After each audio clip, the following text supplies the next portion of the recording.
সম্পূর্ণ ভুল ধারণা বন্ধুরা। আমার মুরগির বয়স 30 দিন হয়নি, পাখি মরবে না, অসুবিধা নেই। এই চিন্তাধারা বা এই ভাবনা যে কত বড় ভুল তার প্রমাণ বহু ক্ষেত্রে হয়েছে।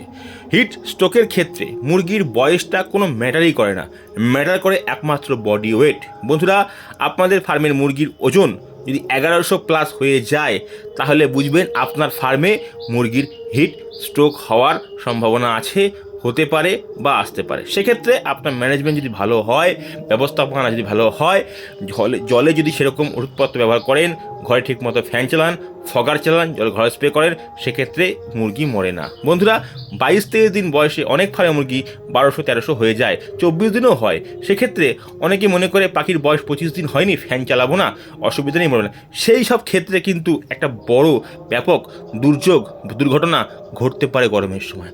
আর একটা বিষয় বন্ধুরা, 28-29 দিন বয়সে অনেক ফার্মে মুরগির 30 দিন হয়নি, অসুবিধা হবে না, আজ ঘরে থাকবো না, এই চিন্তাধারা। অনেক ফার্মে 30 দিনে এখন ম্যাশের যা কোয়ালিটি, যেমন ফার্মারদের ম্যানেজমেন্ট, তাদের 30 দিনে পাখি হামেশাই 1.5 কেজি 1600 হয়ে যাচ্ছে। 30 দিনের আগে যদি ওই 1.5 কেজি 1600 পাখি ঘরে যদি ম্যানেজমেন্টে একটু কোনো রকম ভুল ত্রুটি হয়েছে, কিন্তু সেই ফার্মে বিভৎস রূপ হতে পারে হিট স্ট্রোকের। বন্ধুরা, এরকম ঘটনা অনেক দেখেছি, সেটা আমি শেয়ার করছি। তো বন্ধুরা, আমার চ্যানেল, আমার তথ্য, আমার ভিডিও যদি আপনাদের ভালো লাগে থাকে, আপনারা আমার চ্যানেল সাবস্ক্রাইব করবেন এবং পাশের বেল আইকনটা অবশ্যই টিপবেন, যাতে আগামী দিনে এই ধরনের ভিডিও আপলোড করলে সবার আগে আপনাকে নোটিফিকেশন দেখতে পৌঁছায় এবং আপনি তা দেখে আপনার ফার্মের সমস্যার সমাধান করতে পারেন। বন্ধুরা, এছাড়া যদি আপনাদের অন্য কোনো বিষয়ের উপরে ভিডিও প্রয়োজন মনে হয় বা কোনো প্রশ্ন থাকে, আপনারা অবশ্যই কমেন্টে প্রশ্ন করবেন।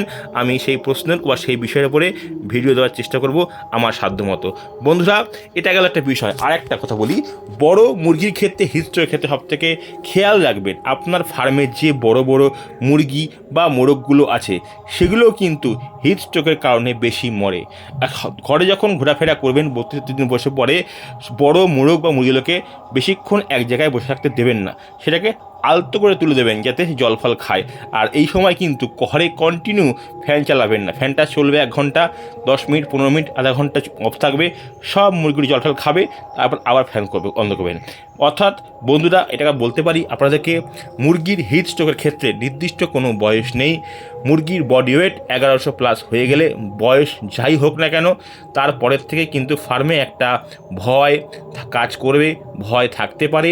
তো সেই জন্য বন্ধুরা, মুরগির ওজনের প্রতি আপনারা ধ্যান দেবেন যে মুরগি আমার 1100 প্লাস হয়ে গেছে, হিট স্ট্রোক হতে পারে। সেইভাবে চলে Electral powder, vitamin C, vinegar, খাবার সোডা, টক দই ব্যবহার করতে পারেন। সেক্ষেত্রে আপনারা ভালো থাকবেন। হিট স্ট্রোকের কারণে আপনাদের ফার্মে লসের কোনো সম্ভাবনা থাকবে না, ভয়ের কোনো কারণ থাকবে না। আমার ভিডিও এই জন্যই করা, যাতে আপনারা দেখে আপনাদের ফার্মের কিছু কিছু ছোটো ছোটো ভুলগুলো ঠিক করতে পারেন এবং আপনারা আরও লাভের সম্মুখীন হতে পারেন। বন্ধুরা, একটু সাবস্ক্রাইব করবেন, লাইক করবেন, যাতে আমি আগামী দিনে আপনাদের জন্য ভিডিও তৈরি করতে উৎসাহিত হই, আনন্দিত হই। নমস্কার বন্ধুরা।